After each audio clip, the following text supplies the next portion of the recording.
من يوم ما اتبنى السد العالي في أسوان ولحد النهاردة والصهاينة نفسهم يضربوه، بس عارفين كويس إن أي محاولة منهم معناها إن مفيش قوة على وجه الأرض هتقدر تحميهم، ولو حتى فكروا يطلبوا مساعدة من أي دولة تانية مش هيلحقوا، لأن مش هيبقى ليهم وجود بعد لحظات. قصتنا النهاردة عن عميلة اسمها إيزابيل، واحدة من أهم وأخطر جواسيس الموساد، واللي كانت مهمتها اختراق الدولة المصرية. فهل هتنجح في المهمة دي ولا هتكون نهايتها الفشل؟ كل ده هنعرفه في حلقة النهاردة.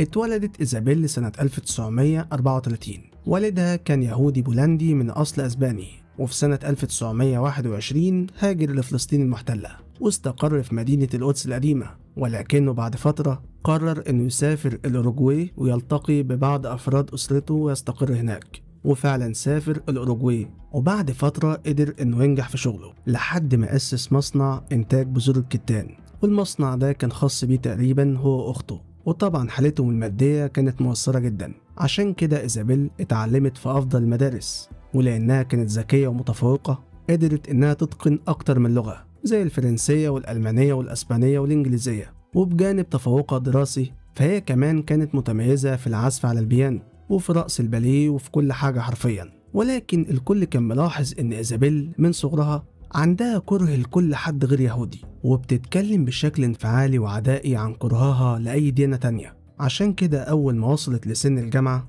أسست منظمة شبابية يهودية، وكان هدف المنظمة دي هي منع اختلاط اليهود بأي مجتمع تاني، وكمان منع اليهود بالزواج من أي ديانة تانية. ده غير إنها عملت صندوق وسمته إسرائيل العظمى أو إسرائيل الكبرى، وكانت حريصة جدا إن أي تبرعات أو فلوس تحصل عليها من خلال الصندوق تتحول مباشرة لإسرائيل، وده عشان يساهموا في بنائها وتعميرها. وفي أيام الجامعة إيزابيل درست التصميم والهندسة المعمارية، وكانت شغوفة جدا بالجغرافيا والتاريخ وعلم الآثار المصرية. ولما كان عندها 19 سنة اتجوزت بشاب يهودي من عيلتها، ولكن الزواج ده ما استمرش كتير، وفي خلال سنة ونص تقريبا حصل طلاق بينهم، وده بسبب المشاكل الكبيرة اللي كانت في علاقتهم. وفي سنة 1960 كانت نقطة التحول في حياة إيزابيل، لأن في الوقت ده جولدا مائير زارت الأوروجواي هي وأيسر هرائيل، وكان هدف الزيارة دي إنها تناقش مشاكل اليهود في مونتفيدو واللي زادت جدا في الفترة دي. وبعدها عملوا اجتماع مع الشباب اليهود، والشباب عرضوا مشاكلهم واحد ورا التاني، وفي وسط ده كله ظهرت إيزابيل وقامت تتكلم. والغريب إنها ما وجهتش كلامها لجولدا مائير،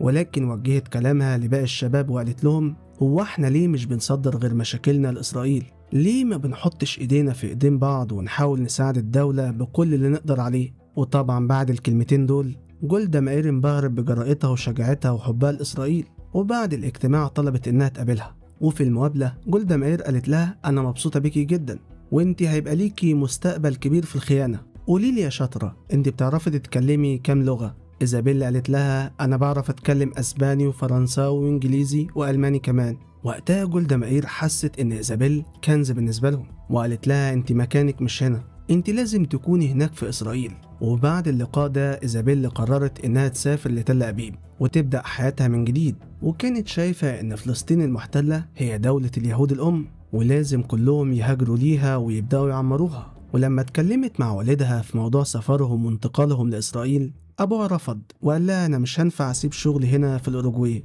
وبعدين أروح مكان لسه هبدأ فيه من جديد. وبالرغم إن والدها حاول يقنعها بعدم السفر، إلا إن إيزابيل كانت خلاص أخدت قرارها اللي مفهوش رجعة، وبالفعل سافرت لفلسطين المحتلة سنة 1961.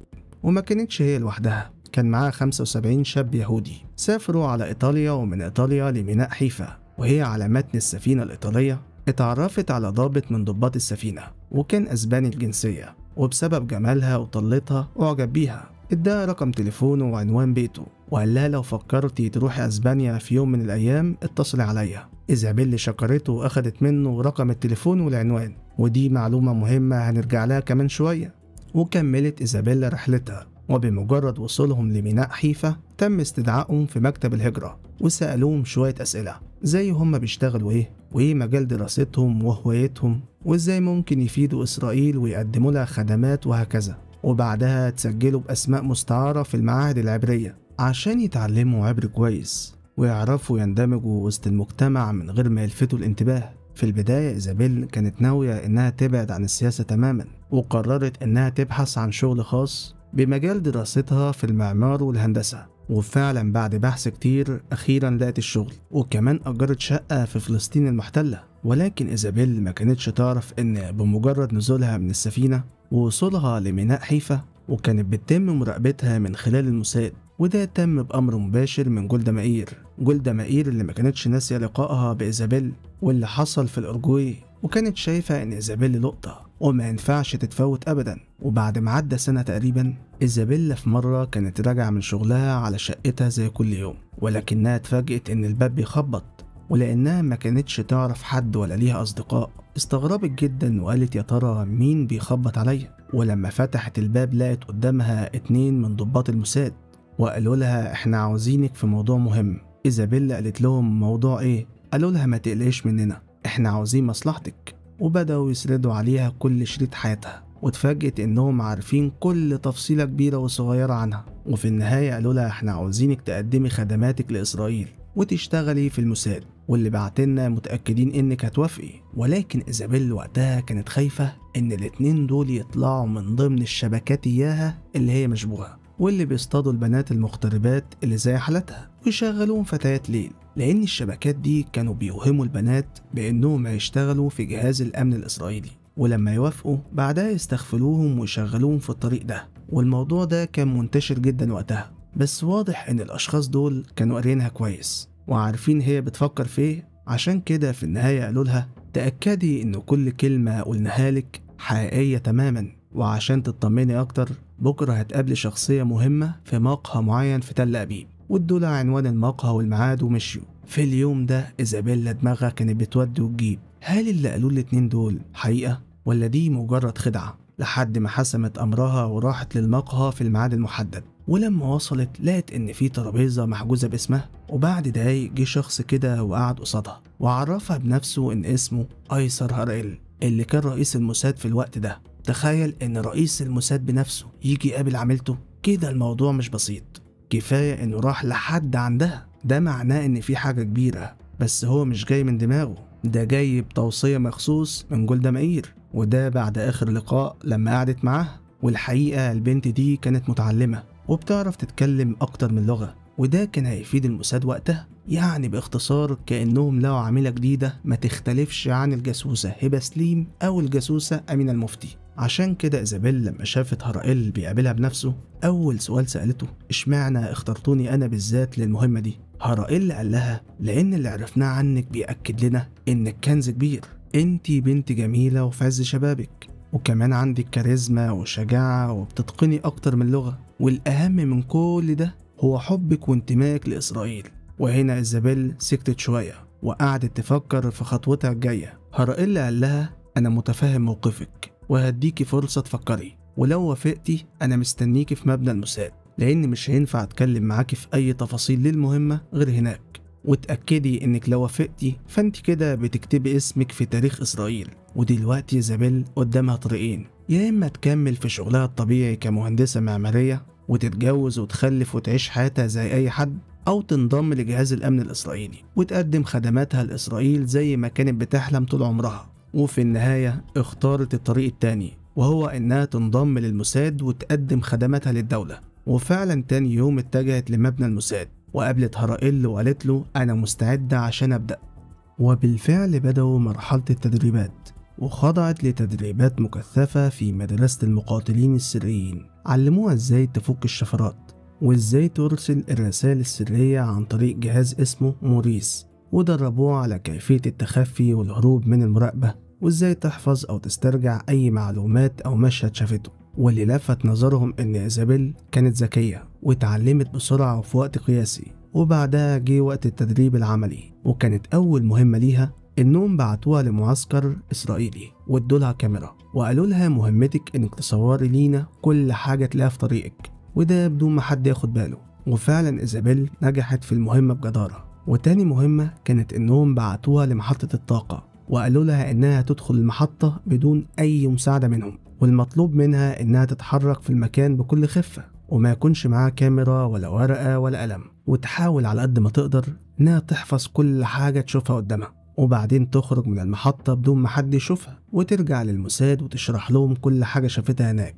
والغريب إن إيزابيل مش بس كتبت اللي شافته، لا دي كمان رسمت اللي محتاج يترسم، وفي خلال ساعة ونص كان معاها تقرير مفصل عن كل شيء داخل المحطة وقدمته للموساد. وبسبب ذكاء إيزابيل اللي كان ملحوظ جدا، ضباط الموساد اكتفوا بالخيارين دول فقط. ولكن في الوقت ده تحديدا حصلت حاجة عطلت الدنيا، وهو إن رئيس الموساد هارائيل قدم استقالته وتعين مكانه مائير عميد.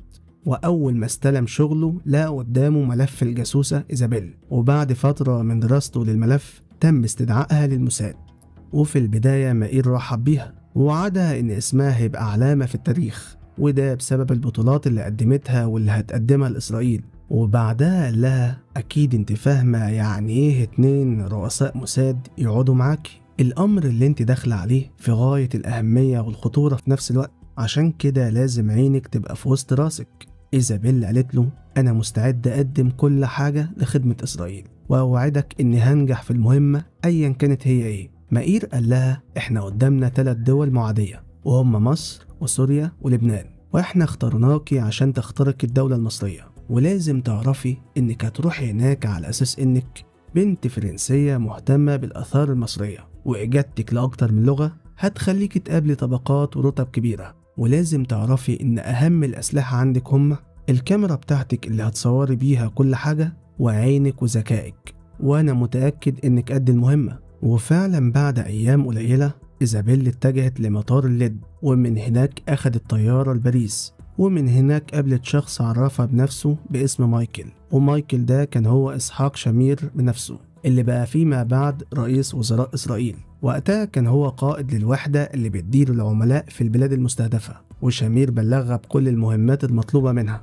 وقال لها احنا عاوزينك تخترق الدولة المصرية، بمعنى انك تسافري لكل المناطق المهمة وتصوري اي حاجة في طريقك، وكمان تصحصحي وتعرفي ايه رأي المصريين في الأوضاع الاقتصادية للبلاد، وهل هم راضيين ولا معترضين. ومش بس كده، احنا عاوزينك تكوني علاقات مع شخصيات معروفة عشان تقدري تعرفي المعلومات اللي تفيدنا. إيزابيل كانت ملاحظة إن الموساد مهتم أوي بمصر، يمكن أكبر من اهتمامهم بكل الدول التانية. يعني لا قالوا لها تروح العراق ولا الأردن ولا سوريا ولا لبنان ولا الجزائر ولا بعض الدول العربية التانية، هم كل تركيزهم على مصر فقط. شامير قال لها أنا عارف اللي بيدور في عقلك، وعايزك تعرفي إن مصر من أكتر الدول المعادية لينا. وحكى لها إزاي جمال عبد الناصر كان واحد من أشرس أعداء الدولة العبرية، وكان دايما شايف إن إسرائيل خطر لازم يتشال. وقال لها كمان إن الجيش المصري وقتها كان أكبر جيش بيعادي إسرائيل في المنطقة، وده كان عامل قلق عندهم. وما وقفش عند كده، شامير كمل وقال لها إن في يهود مصريين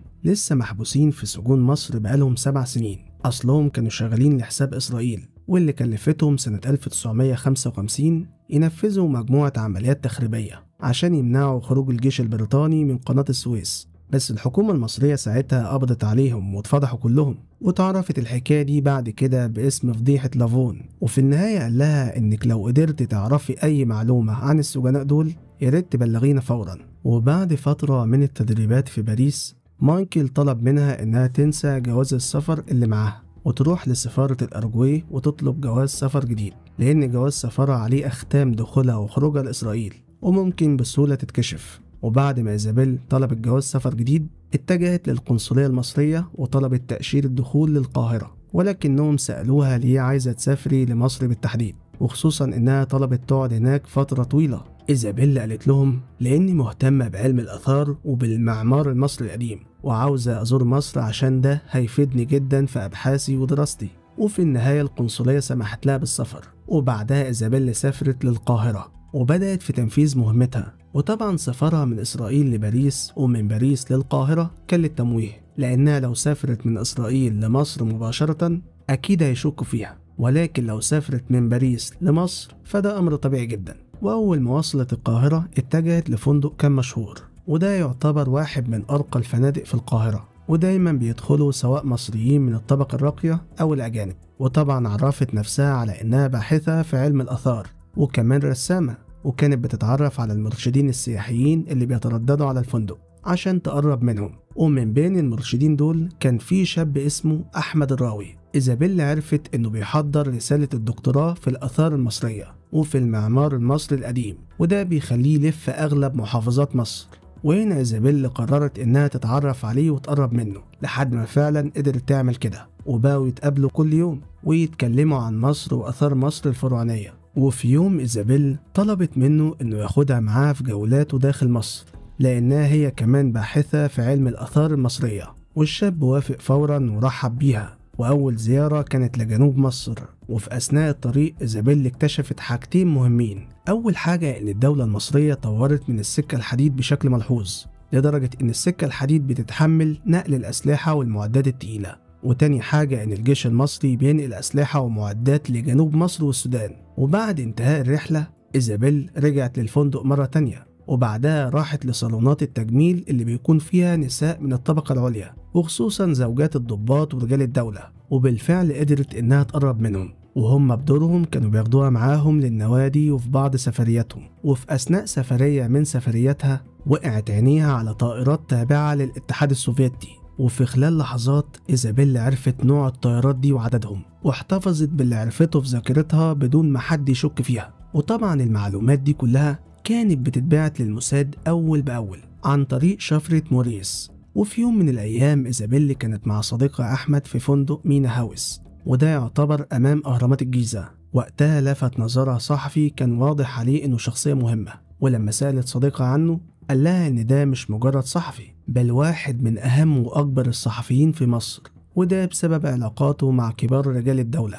وبسبب المعلومة دي إيزابيل قررت إنها لازم تتعرف على الصحفي ده وتقرب منه مهما كان التمن. وبالفعل قدرت إيزابيل إنها توصل للصحفي، وعرفته بنفسها إنها باحثة في علم الآثار وكمان رسامة. ولما وريته مجموعة من رسوماتها للآثار المصرية القديمة، الصحفي أعجب برسمها ونشأت بينهم علاقة صداقة، وهو بدوره عرفها على ضباط ورجال كبار في الدولة. وفي وسط الكلام ده قدرت إنها تعرف معلومات خطيرة عن سلاح المدرعات المصري، وكتبت تقرير مفصل عن كل اللي عرفته وبعتته للموساد. ولكن على الجانب التاني صديقها أحمد الراوي دماغه كانت بتودي وتجيب، وكان شاكك إن في حاجة مش طبيعية بتحصل. وده لأنه لما سألها هل سافرتي الأقصر وأسوان قبل كده، ردت عليه وقالت له لأ. قال لها طيب انت وصلت فين في رسالة الدكتوراه؟ ساعتها إيزابيل ما ردتش عليه وتوهت في الكلام، فازاي هي بتدرس علم الآثار وعمرها ما سافرت لأسوان ولا الأقصر، واللي يعتبروا من أهم المحافظات فيهم آثار. عشان كده في اليوم التاني أحمد الراوي راح على مبنى المخابرات العامة المصرية وحكى لهم على كل اللي حصل من البداية، وقال لهم إنه شاكك في إيزابيل وإنها جاسوسة مش مجرد باحثة في علم الآثار ولا سائحة. رجال المخابرات شكروه وقالوا له أنت ما تعملش ولا حاجة، كل اللي عليك إنك تجاريها في الكلام وما تحسسهاش إنك شاكك فيها، وما تقلقش إحنا هنقوم باللازم. وبعد اللقاء ده بكام يوم أحمد الراوي قال لإيزابيلا إنه هيسافر أسوان عشان يكمل أبحاثه، وعرض عليها إنها تيجي معاه عشان هي كمان تستفيد في رسالتها. وطبعا إيزابيل ما صدقت، وده لأن الموساد كانوا طالبين منها إنها تجيب لهم معلومات عن السد العالي، واللي يعتبر أكبر مشروع اقتصادي لمصر، واللي بيحمي مصر من خطر الفيضانات اللي ممكن تغرق الأراضي الزراعية. المهم إيزابيل سافرت مع صديقها لأسوان، وكانوا مقيمين في فندق من أرقى الفنادق هناك. وفي جولة من جولاتهم ركبوا سفينة مع بعض السياح، ولكنهم اتفاجئوا إن في مذيع ومخرج، وواضح إن اللقاء ده تلفزيوني. ولما إيزابيل ركزت معاهم اكتشفت إنهم عاملين اللقاء ده مع مهندس معماري بيشرف على بناء السد العالي. وبعد ما اللقاء انتهى إيزابيل راحت للمهندس ده وتعرفت عليه وقالت له إنها هي كمان مهندسة معمارية وجاية مصر عشان تدرس الآثار والمعمار المصري القديم، وقالت له إنها مهتمة تعرف بعض المعلومات عن السد العالي.